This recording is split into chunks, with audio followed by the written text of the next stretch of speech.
நடக்கும் என்பதை நம்ம புரிந்து கொள்ள வேண்டும். அடுத்ததாக, கெட்ட கனவு கண்டால் என்ன செய்வது? நல்ல கனவு கண்டா என்ன செய்வது நான் சொல்றேன். கெட்ட கனவு கண்டால் என்ன செய்வது அப்படி என்ற ஹதீஸோட எல்லாத்தையும் சேர்த்து பாத்தீங்கன்னா 6 விஷயம் வருது. கெட்ட கனவுகள் கண்டா என்ன செய்யணும் என்பதை எல்லா அறிவிப்புகளையும், புகாரி, முஸ்லிம், திருமதியில வரக்கூடிய எல்லா அறிவிப்புகளையும் சேர்த்து பார்த்தா 6 விஷயங்கள் என்ன செய்கிறது வருவதை நாம் என்ன செய்கிறோம் பார்க்கிறோம். என்ன அப்படி என்று சொன்னால், ரசூலுல்லாஹி ஸல்லல்லாஹு அலைஹி வஸல்லம் சொல்றாங்க, முதலாவது எல்லா செய்தியும் தொகுத்து நான் சொல்றேன், புகாரி முஸ்லிம்ல வரல. அதாவது முதலாவது, ஐயதஅவ்வத பில்லாஹி மின் ஷர்ரிஹா, யா அல்லாஹ் இந்த கனவுடைய கெடுதியிலிருந்து உன்னிடத்தில் பாதுகாவல் தேடுகிறேன். இதனால கெடுதியான விளைவுகளை ஏற்படுத்தும். இந்த மனசு பல சிந்தனைகள், பல யோசனைகளை என்ன செய்யும், ஏற்படுத்தும். அந்த கெடுதிகளை விட்டு நான் என்ன செய்கிறேன், உன்னிடத்தில் பாதுகாவல் தேடுகிறேன். அல்லாஹு மின்னி அஊது பிக்க மின் ஷர்ரிஹா. தமிழாலையும் கேட்கலாம், நான் அல்லாஹ் இந்த கனவுடைய தீங்கை விட்டு என்ன செய்கிறேன், நம்ம பாதுகாவல் தேடுகிறேன் அப்படின்னு சொல்லணும். இரண்டாவதாக,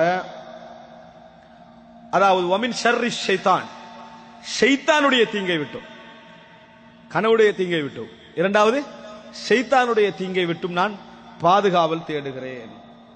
அதே போன்று இடது பக்கத்தில் 3 முறை என்ன செய்ய வேண்டும், உமிழ வேண்டும். உமிழ வேண்டும் என்றா என்ன, துப்புவோம், எச்சில் போகாது. அது துப்புறது சரி, அதாவது துப்புற மாதிரி நம்ம செய்வோம், துப்புறோம், ஆனா எச்சில் போறது, காரி துப்புறது இல்ல, எச்சில் போகாத மாதிரி நம்ம துப்புறது அப்படின்னு சொல்லி 3 முறை என்ன செய்யறோம், நம்ம செயல்பட. இது ஒரு இஸ்லாம் எங்களுக்கு சொல்லி ஒரு வழிகாட்டல். சைத்தானுக்கு துப்புற நினைச்சிடக்கூடாது. கல் அடிக்கிற இடத்துல சைத்தானுக்கு அடிக்கிற நினைச்சு போட்டா ஓங்கி அடிக்கிறது, அங்க ஹஜ்ஜில வெளுக்கிறது என்னது, அங்கதான் சைத்தான் அடிக்கிறான்னு சொல்லி அங்கே அப்படியே ஹதீஸுக்கு அங்கே குர்ஆன் சொன்னால எது செய்தியும் இல்ல, கல்லறிஞ்சா கல்லறிஞ்சிட்டு போன அவ்வளவுதான். அதே மாதிரி இடத்துல துப்ப சொல்லி அவ்வளவுதான். சைத்தானுக்கு துப்புற நினைச்சிடக்கூடாது, நினைச்சுக்கல கூடாது. இடத்துல 3 முறை துப்ப வேண்டும் ரசூல் ஸல்லல்லாஹு அலைஹி வஸல்லம் அவங்க சொல்றாங்க. அடுத்ததாக மிக முக்கியமானது, கனவு கண்டு எழும்பின உடனேயே மனிதனுக்கு 2 இடம் இருக்கு. பயங்கரமான ஒரு நிகழ்வு நடந்தால் கவலையோ, பயங்கரமோ, மிக சந்தோஷமான ஒரு நிகழ்வு நடந்தால் சொல்லாம இருக்க இயலாது, சொல்லாம இருக்க. அதனாலதான் இந்த சினிமா பார்த்து விட்டு வரக்கூடிய, படம் பார்த்துட்டு வராங்களே இளைஞர்கள், அவங்கள பாருங்க பாப்போம், எவனையாவது பிடிச்சதை சொல்லிக்கிட்டு தான் இருப்பான். அதை என்ன செய்வா, அதை சொல்லிக்கொண்டுதான் இருப்பார்கள். இப்படித்தான் என்னது. அதனாலதான் அந்த நண்பர்களையே செலக்ட் பண்ணி தேர்ந்தெடுக்கிறது. மனிதனை பொறுத்த வரைக்கும் உண்ட அனுபவிச்சுட்டாண்டா அதை வாய மூடி என்ன செய்யறாது, வைத்துக் கொள்ள முடியாது. மனிதனுடைய இயல்பு அது. ரசூல் ஸல்லல்லாஹு அலைஹி வஸல்லம் சொல்றாங்க, கெட்ட கனவு தான், கெட்ட கனவு கண்டா முதலாவது காலையிலேயே என்ன தெரியுமா இருப்பாங்க, முதலாவது வைஃப்ட சொல்லிடுறது, நிம்மதி அங்க போச்சு. அடுத்தது யார் அவர் மோளையிட்ட கால் பண்ணி இந்த கனவுடைய நிலைமை என்ன அப்படி என்று சொல்லி என்ன சொல்லிடுறது, அவ்வளவுதான். இதுதான் நிலைமை. அப்ப இதுல இந்த பயங்கர உணர்வு ரசூலுல்லாஹ் என்ன சொல்றாங்கடா, யாருக்கும் சொல்லக்கூடாது. கெட்ட கனவு அது பொய், சைத்தான் கவலைப்படுத்துவதற்கு ஏற்படுத்தி, அவ்வளவுதான் இஸ்லாமிய அடிப்படை. அதெல்லாம் உண்மையெல்லாம் இல்லை. இயல்பாக அதே மாதிரி ஒன்று நடந்தாலும் அதனால் நடக்கல, அதனால என்ன செய்யல, நடக்கவில்லை என்பதை என்ன செய்யணும், புரிந்து கொள்ள வேண்டும். ஒருத்தர் கெட்ட கனவுன்னு சொல்றாரு, என்ன, நான் ஒரு கிணத்துக்குள்ள இருந்து உடுப்பு கழுவிட்டிக்கிற பாம்பு இருக்குதுன்றாரு. கிணத்துக்குள்ள, கிணறுக்குள்ள அவர் இறங்கி உடுப்பு கழுவுறாரா. இப்ப இதுக்கு நம்ம என்ன செய்யலாம், ஒழுங்கா வீட்டுல தண்ணியில டேங்க் காலி ஆகிக்க சொல்லலாம்.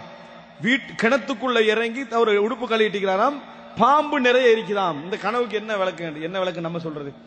அப்ப என்ன புரியுது, சைத்தான் கவலை ஏற்படுத்துவதற்காக செய்ய வேண்டிய விஷயங்கள் இயல்புல நம்ம வழங்க வேண்டியதுதான்.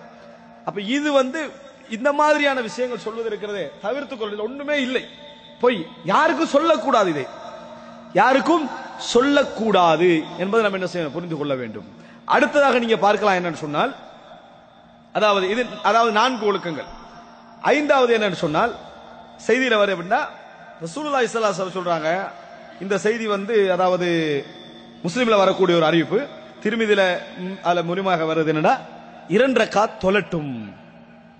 எலும்பி என்ன செய்யட்டும், அவரு அந்த மாதிரி ஒரு கனவு கண்டாருன்னு சொன்னால் 2 ரக்காத்துக்கள் என்ன செய்யட்டும், அவர் தொழட்டும் அப்படின்னு வருது.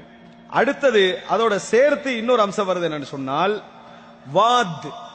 வாத் சொன்னா இவரை மிகவும் நேசித்து வழிகாட்டக்கூடியவரிடம் அதை சொல்லட்டும் அப்படின்னு வருது. அப்ப அந்த செய்திக்கு யார்கிட்டையும் சொல்லக்கூடாது அந்த செய்தி.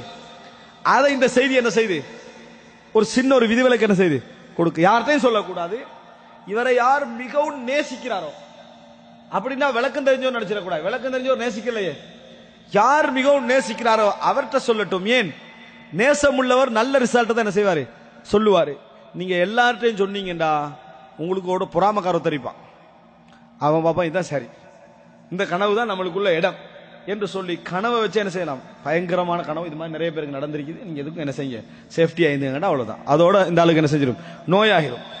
நேசமுள்ளவர்களை தவிர வேறு யாரிடத்தில் இந்த செய்தி என்ன செய்ய வேண்டாம், சொல்ல வேண்டாம். எண்ணத்துல ஏற்படுத்துற குழப்பம், அது எண்ணத்தில் ஏற்படுத்தக்கூடிய குழப்பம் மிகவும் கவனமாக இருக்கணும். எது மாறினாலும் என்ன மாறிட்டணும் வைங்க, அதுக்கு பிறகு என்ன செய்ய முடியாது, அதை செய்ய முடியாது என்பதை என்ன செய்ய வேண்டும், புரிந்து கொள்ள வேண்டும். அன்புள்ள சகோதரர்களே, இந்த 6 விஷயங்கள். ஃபர்ஸ்ட் என்ன, தூங்காம இருக்கணும். அப்படி இல்லை, முதலாவது கணவனுடைய தீங்கை விட்டு என்ன செய்யறோம், பாதுகாவல் தேட வேண்டும். இரண்டாவது என்ன, ஷைத்தானின் தீங்கை விட்டு பாதுகாவல் தேட வேண்டும். மூன்றாவது இடதுபுறமாக 3 முறை துப்ப வேண்டும். நான்காவதாக எப்படி, யாரிடத்திலும் சொல்லக்கூடாது. அதிலே விதிவிலக்காக 5ஆவதாக நேசித்தவரிடத்தில் நம்மள மீது மிகவும் நேசமுள்ளவர்கிட்ட நான் சொல்லலாம். 6ஆவதாக 2 ரக்காத்துக்கள் என்ன செய்யட்டும், தொழுது கொள்ளட்டும். இந்த 6 ஒழுக்கங்களை ரசூல் ஸல்லல்லாஹு அலைஹி வஸல்லம் அவர்கள் ஹதீஸ்ல என்ன செய்யறாங்க, சொல்றாங்க. அப்ப கெட்ட கனவுகள் காண்பதால ஒரு லாபம், இரவுல தொழாத நம்ம 2 ரக்காத் தொழ வாய்ப்பு. எது வாய்ப்பு இருக்கிறது, நம்ம 2 ரக்காத்துக்கள் தொழுவதற்கான ஒரு வாய்ப்பு இருக்கிறது. ஏன்னா நம்ம பயங்கரமான டைம்ல என்ன செய்ய, எப்படி தொழுவோம், 2 ரக்காத்துக்கள் தொழுங்க என்ற ரசூல் ஸல்லல்லாஹு அலைஹி வஸல்லம் என்ன செய்திருக்கிறார்கள், சொல்லி இருக்கிறார்கள் என்ற செய்தியை பார்க்கிறோம். அடுத்ததாக அன்புள்ள